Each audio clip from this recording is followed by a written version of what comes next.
Did you hear it? Did Yeah. you hear it on your end? Okay, good. I'm just making sure you know. As I if it's know. not loud enough. So Taylor, we go way back. Mm-hmm. At least 2 months. At least, yeah. At least. But met once for 10 minutes. It was the best day of my life. it was fantastic. It was great. It was a noisy bar. Reggie Watts was playing, performing rather. That was so good. It was great. It went on for quite a minute there. It went on for a really long time, but it was great. It was good. And I said I was gonna buy a shirt, and I did. Because I support local artists, of course, as we all know. But you don't wear it every day? What's going on? Let me tell you what happened to it. So I got home, and the next day, my dad said, "Oh, I really like that shirt. I was wearing it." And then so he wanted it, so I gave it to him. So now he has a Slaughterhouse. Oh, shirt. That's cool. I love that. I don't have a Slaughterhouse shirt anymore. That's the rigmarole of that. That's it. It's gone. So that's all right. At least it's your dad. He's got it. He wears it. He gave you life. What can you do? I gave him a t-shirt. It's fair trade. It's fair trade. It's a fair trade. So Taylor, where are you originally from? I am originally I was born in Redondo Beach, California. My parents are born and raised at the beach. My dad's from Torrance. My mom grew up in El Segundo. I was born in Redondo. But I also grew up, I feel like I grew up in Bend, Oregon, because my parents moved there when I was like 5. So all my memories are living in Oregon up until I was 12. Okay. So I'm from Redondo, but I've spent most of my childhood. But are you though? Are you really, Taylor? I mean, I came back, I guess. I'd beg to differ. But I'm a Bendonian, I guess. Is that what they call them, Bendonians? I think it's Bendites, actually. I'm not sure. It's always something real kitschy over there. Yeah, people have a lot of pride for Bend. It's a really beautiful place. Yeah, and Portland, and what's the other big city over there? Eugene is pretty big. Eugene. Yeah, there's where the college is.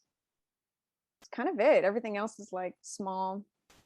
Little towns. Salem, that's what I would say. Oh yeah, Salem. Isn't Salem the capital? Where were you with that? I don't think so. No, Salem's not the capital. There's no way. Watch us be wrong though, and it is the capital. I think it is. I could be wrong though. Whatever. I'm just gonna say it's not. That's what I'm gonna do. Okay. Right. So listen. So when you were a teenager, you were back in California. Yes, I moved back when I was 12. Yeah. Okay. Get so hostile with me. I heard you the first time. I was just reiterating shit, Taylor. You need to know. I'm trying to learn, so forgive me. First day on the job here. What did you do for entertainment as a teenager? Were you getting into some shit? Yeah, I mean, I guess most of my time was spent kind of like downloading music on the internet. That was really fun. Just kidding, right? There's no way. I mean, when I was, preteen, teenager, Juarez was the thing. So it was free. What can you do? I was just downloading music like crazy. It was bad. But you paid for it, right? I did, because I destroyed like at least 2 of my dad's computers with it, and he would get really upset. But I couldn't stop downloading music. Give him a shirt. Give him a Slaughterhouse shirt. He's got a couple. I made up for it. But yeah, other than that, living at the beach, because when we moved back to California, I was living in Hermosa Beach, and pretty much kids just used to run around and go down to the pier and go down to the beach. So we'd be running around just causing trouble. Were you getting into surfing at all? No, I never surfed. I love the beach, but I'm not much of a beach person, if that makes any sense. I never really got into surfing. Wait, so are you more mountains or desert or what? Where's your thing? I like it all, I guess. Like I like going snowboarding. I like going to the beach. But you're not a beach person. So which one is it? Do you like the beach? Do you not like the beach? I do like the beach. But yeah, you're not a beach person. Yeah, it doesn't make sense, but I'm confused over here as well. A rough start, Taylor. I know.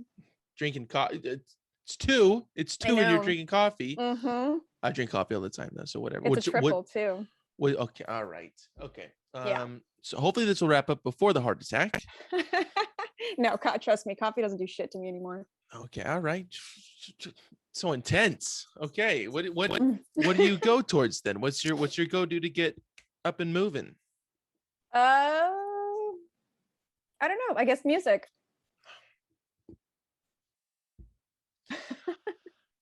Okay, I see where this is gonna head. No, It's all about the music. how many cups of coffee are you drinking a day?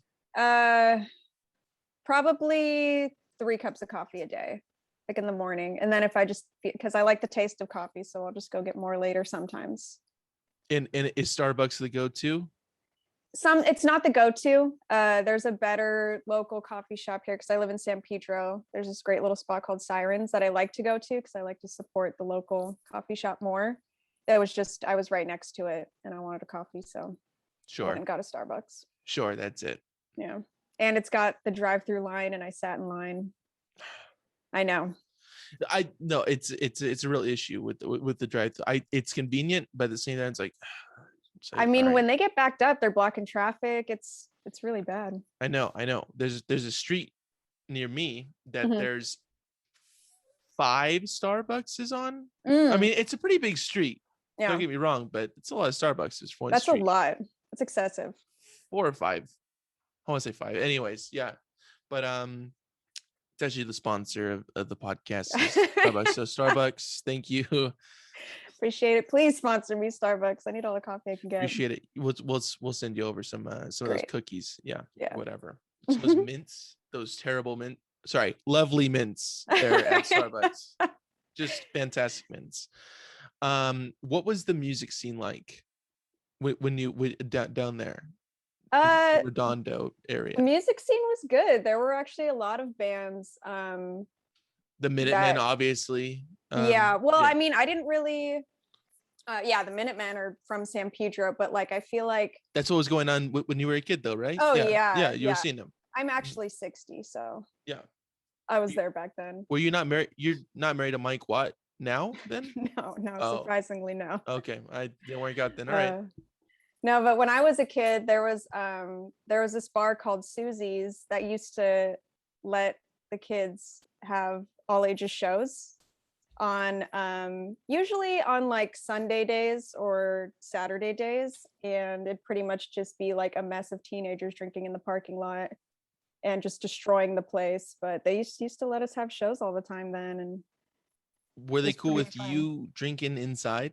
No, if they caught you, you'd get kicked out, but everyone was hanging out in the parking lot. Did they know what was going on in the parking lot?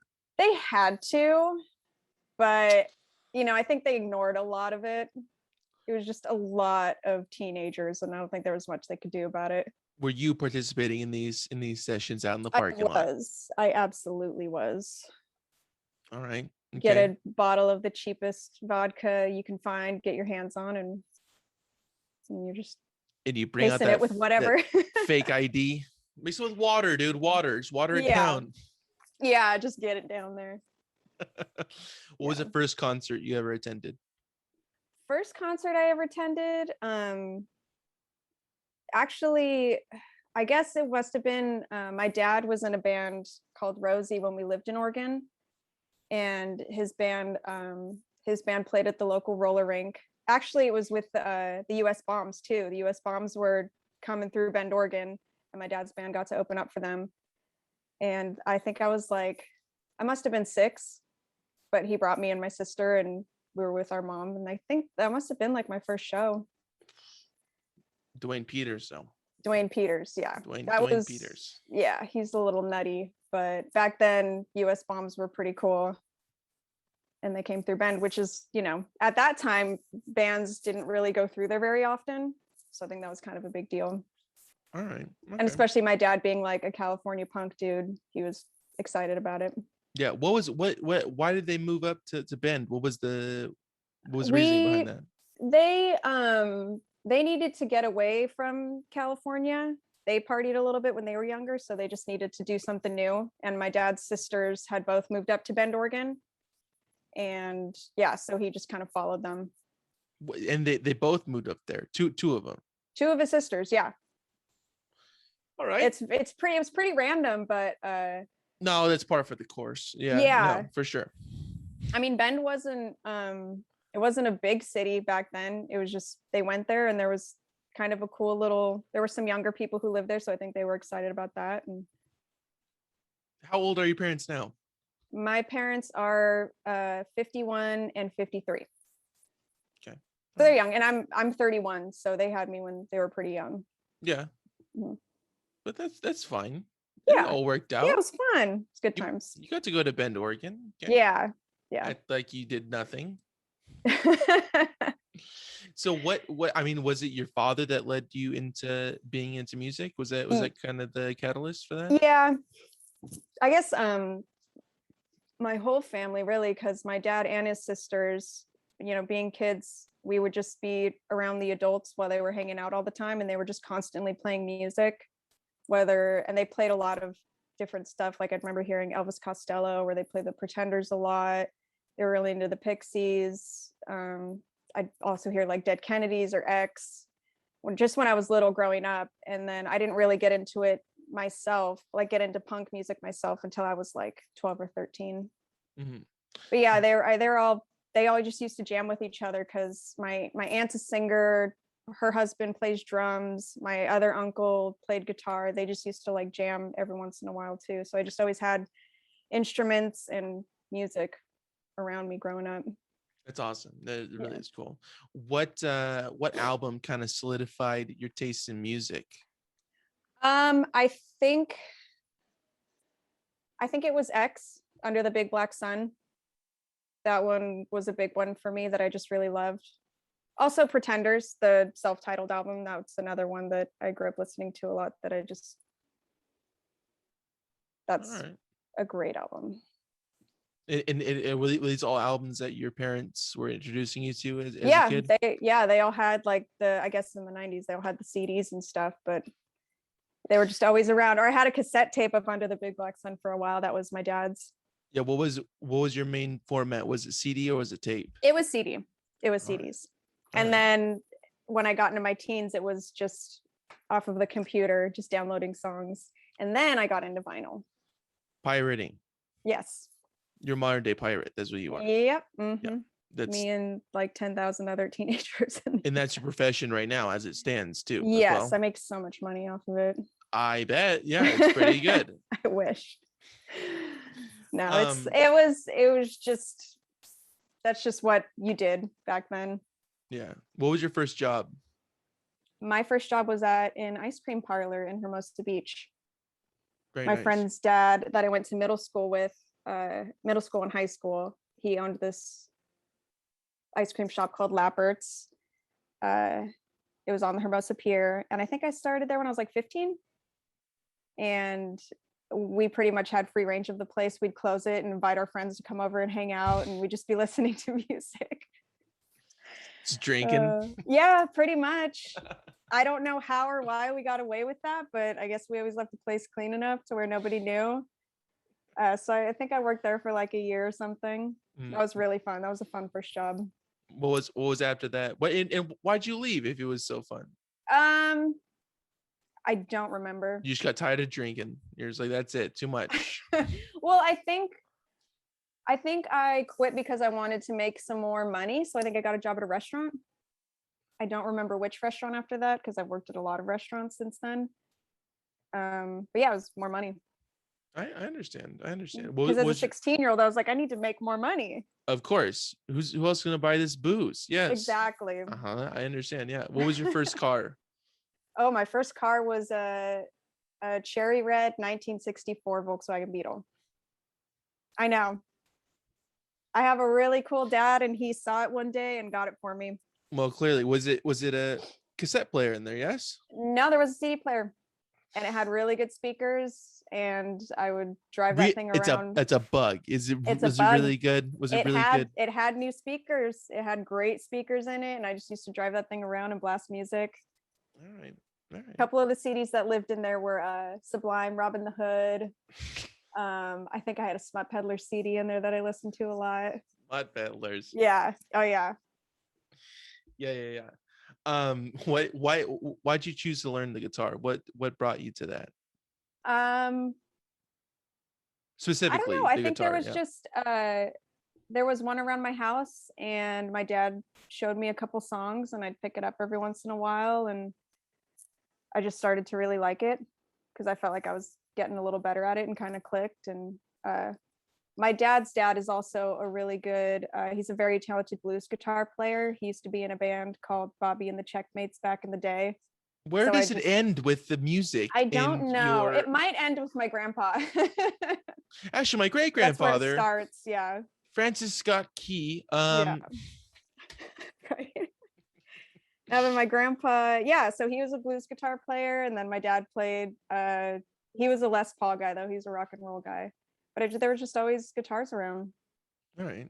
So I'd pick it Now, up and play it, and then I started to get into it more. you mentioned that you have a sister. Did she ever get Mhm. into playing music? No, not so much. When she was younger, she expressed interest in maybe playing drums, and my dad got her a drum set, but she never really played it. We just had it at the house pretty much. Mm-hmm. No, she never really got too into it. And what's the age difference between you two? Is it 2 years. 2 years? Okay. Yeah. I was born in 90. She was born in 92. Sizable. Mm-hmm. Very, I mean, like huge difference. I mean, Yeah, just, I mean, we barely knew each other. I mean, it's just you're leaving, she's coming, vice versa. Yeah. No, I get it. When did Slaughterhouse begin? When did this project take form? Slaughterhouse started in late 2017, and when it started, we had a different singer and a different drummer. So It was your sister, correct, on the drums? Yeah, exactly. Yeah, she didn't know how to play, but she played. Yeah. She learned. She's figured it out. She learned fast. So yeah, we had that lineup for about 6 months. We got to record an EP, and we ended up going on like a 2-week tour. At the end of that tour, I think our singer was just not that into it anymore, and when she quit, our drummer was like, I don't really want to do it anymore. You can't force your sister to do it forever, that's for sure. You think you can, but you can't. Can't and then yeah, so that sucked because, you know, me and Eddie, the bass player, who's also my boyfriend, we wanted to play music and keep it going. So we had spent a few months looking for a new drummer and a new singer. We got the new drummer pretty quickly with Nick, who is a Pedro guy. He's like the go-to drummer. He's phenomenal. So we were really lucky that he wanted to join us and help us write new songs and stuff. And then it took a little bit longer to find Veronica, our singer. But we got her, and ever since it's been really great. So was it your and Eddie's like brainchild that you just kind of built up between yourselves and then expanded? Kind of. We had just wanted to start a band. We didn't know what we wanted to sound like or where it was going to go. And I was still like pretty, like, I had never played guitar in a band before, so I was like still kind of trying to learn. So yeah, when we started it with the original drummer and singer, they really helped form the sound. And at least when we had that, we had a direction to go to. So they helped us form it. And it's like mine and Eddie's baby. Right. That you've just been nurturing. I mean, 2017. Yeah. And then, I mean, it sucks recently. because it's not that long ago. There were about 6 months that we weren't active. And then there was an entire year and a half where there were just no shows or anything. Oh, why? To do. There's this thing called COVID-19. I don't know if you heard about it. Doesn't ring a bell, but yeah. Is it a venue? That should be pretty cool name for a venue. That I could see that in the future. What changed with the changing of members? Did it kind of breathe some new life into it, or it was different? Yeah, playing with different people, you get a little bit of a different sound. Everyone's got their own style. I don't really know what changed, but it is like a little bit different. But it's still at its core it's fun. That's good. It's all very organic. Like everyone puts in their 2 cents. If you like something, cool. If not, whatever. All right. I mean, I wouldn't do it that way, but it's just my way, and that's it. But whatever works. Who came up with the name? Where'd the name come from? I actually came up with the name. At the time, we were having a hard time coming up with a name, and I was reading Slaughterhouse 5 by Kurt Vonnegut, and I just looked at the word and I was like, that's a cool word. Let's call it that, and it stuck. That's good. Are you happy with it still? Yeah. I feel like a lot of people don't are really like it's a whatever name, but especially when you come up with it like that. Like, we weren't taking it very seriously. It was just like, oh, this works, this sounds cool, and yeah, a couple years later it's like, all right, cool, that's still, yeah, that's the name, and it feels good. That would suck to not like your band name after a few years. It's like, fuck. Yeah. Foo Fighters. I mean, I'm I know, right? That must come up.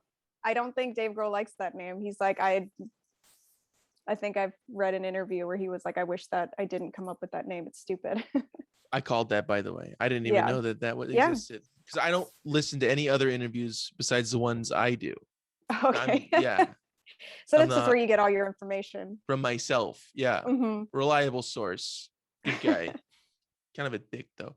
But so I mean, you hadn't gone into any bands before Slaughterhouse? This is the first project? I was in a band when I was a teenager, when I was like so 17. You lied. You said I hadn't been in a band. Well, I hadn't played guitar in a band.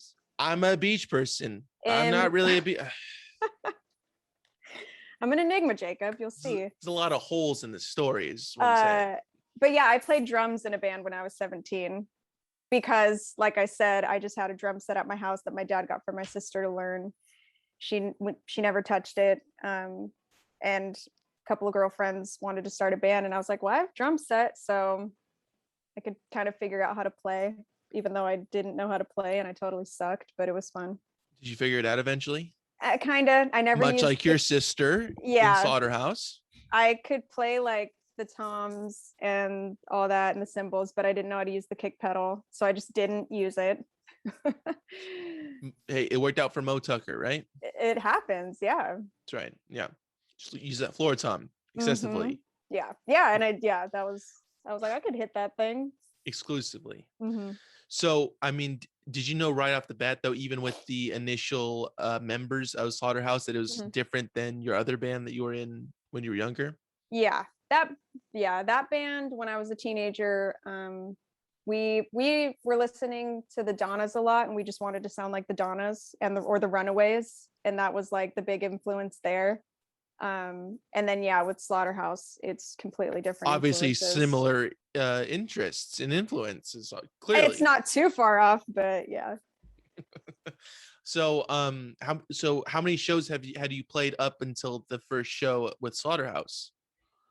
When I was with that band, we probably played, I was 17, so I hadn't played a show in like 8 or 9 years.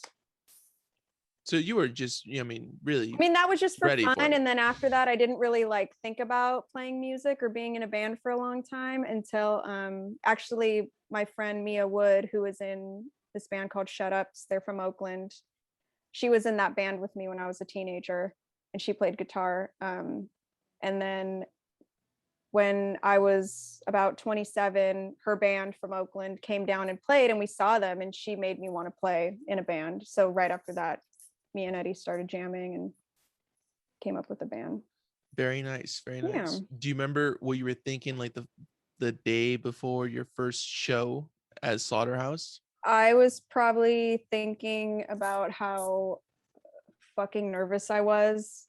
I was just super anxious.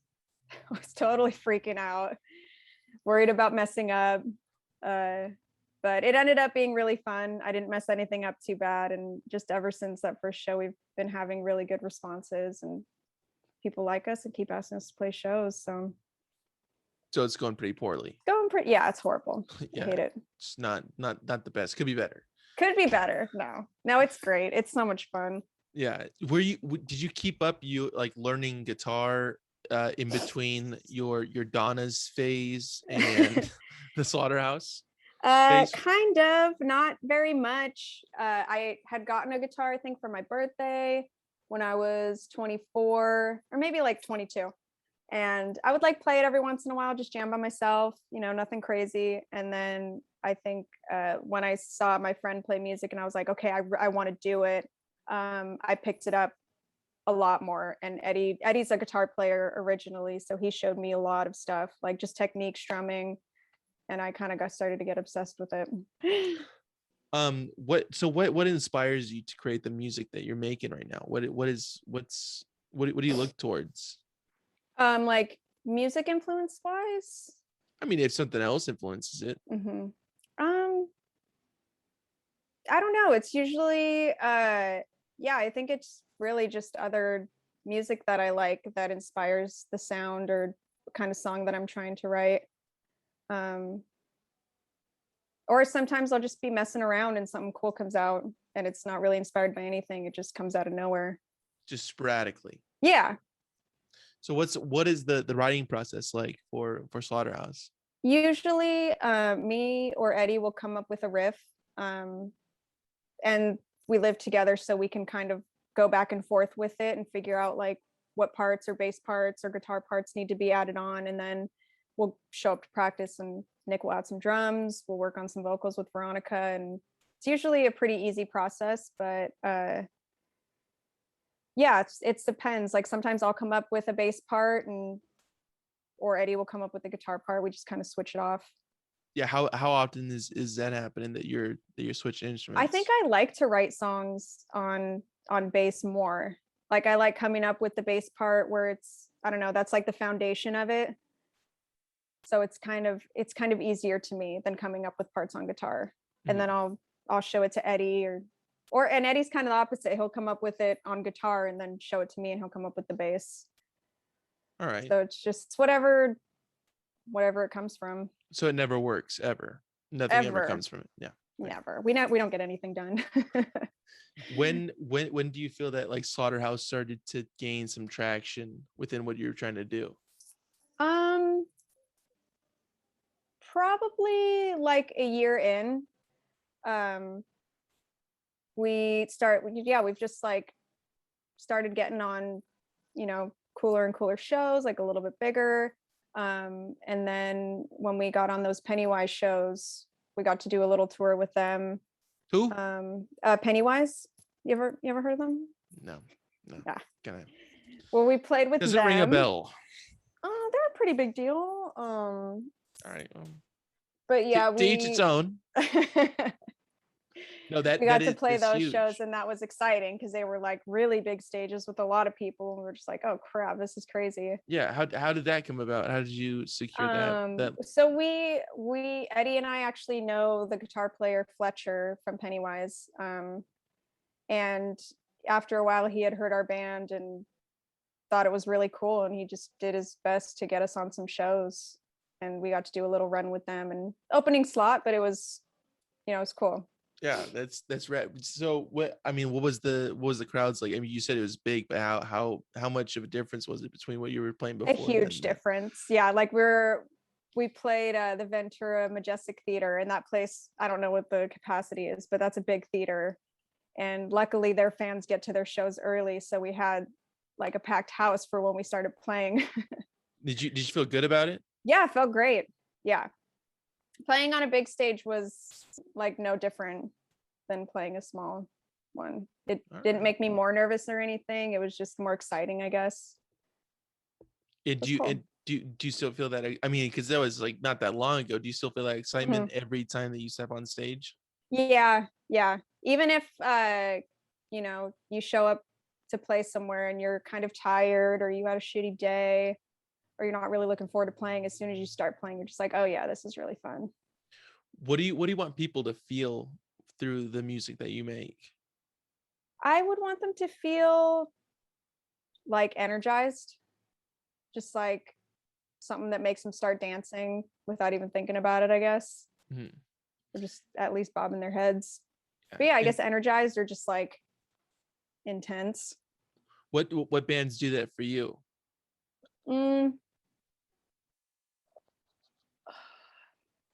Let me think.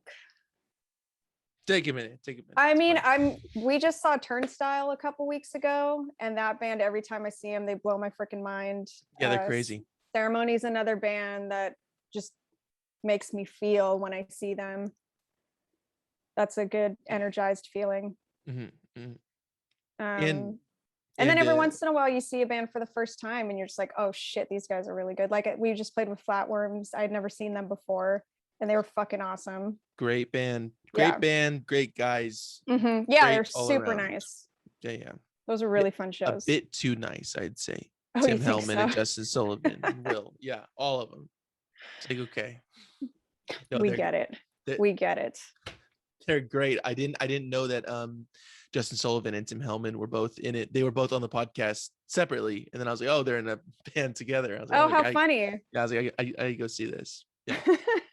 And for those listening, if you have the chance, go see them because it definitely will be worth it. How did the other show go? Because I caught you guys in LA, and then you guys played in San Pedro. Yeah, right after we played in San Pedro at the Sardine. And that was really fun. Yeah, that was a great show. That's a fun spot to play. It's funny. I think when Flatworms were playing, there's this guy in a wheelchair who was like in the pit and all these girls dancing. It was super fun. Yeah, I think they had a good time though. It was good. What makes a song stand out to you when you're listening to it? Oof. It's a hard-hitting question, Taylor. That's a really hard. Yeah, I know. These questions are getting crazy. I told you what was the first job. It depends. Yep. I don't know how to explain what will make me feel like an emotion from a song. Sometimes it's the lyrics, vocal harmonies, the bass. It's just whatever. I don't know. It's like that good combination of everything coming together, I guess. Mm-hmm. It's hard to tell because sometimes there's songs that I'm like, I never thought I would have liked this song, but I love it. That's always an interesting feeling. It's always fun. Going back to a song, you're like, oh, I do like this song. Yeah. Right. Where first you're like, I don't really like this. And then later you're just like, oh shit, this is actually really good. I wouldn't say really good, but it's fine. It's really good. It's on. How long after the second iteration of Slaughterhouse did you guys start recording Fun Factory? Oh shoot, I'm trying to think of like before I told you hard hitting questions. Well, my memory is also not so good. That's why they're hard. I'm telling you. That I think we were playing we had like our set list, which I believe was like 9 to 10 songs, or maybe it was like 8 or 9 songs. That was just like our set that we had. It was long enough. We probably played that for like 6 months to a year. And then we're talking about making an album. We're like, okay, we got to write some more songs, and just started cranking out at least like 3 more songs to finish an album so we can get these recorded. And because having music recorded is super important, and we didn't have that for a long time. Yeah, with the new lineup. How many songs were previously? I mean, from the other iteration of Slaughterhouse prior. That one, I think we might have had like 6 or 7 songs, and then we'd like throw in a cover, to make up for a little bit of time. And then when we moved on to the next iteration, the only songs we took from the first one were ones that me and Eddie wrote, which were like, I think like 2 or 3 songs. And so we had to write some more songs so we could get a set and just go play shows. And then once we were doing that, we were like, okay, cool, we need to write more songs. And then when we recorded Fun Factory, which we had done before the pandemic, we didn't want to release it during, because we just felt like it would have been, people would have forgot about it. Yeah. Like we had seen a couple people release albums, and it was like you kind of forgot about it the next week. Just it's hard to retain anything. But the fact that you remembered that they put one out, it kind of goes to show. Now I do. Yeah, that's true. So and then when it got closer to things like opening up again, we're like, we'll release it digitally, because we have to wait for the vinyl. That's been backed up and taking forever. We just wanted to get the music out, so we got it out, and I think it'll be exciting again when we get vinyl. Mm-hmm. But you had another this you said an EP, right? That you guys had Yeah, out we before? had done an EP with the first lineup, and that was on our Bandcamp for a long time. And is it still there? Can It is, people yeah, still yeah, grab it's it? still there. Yeah, All right, good.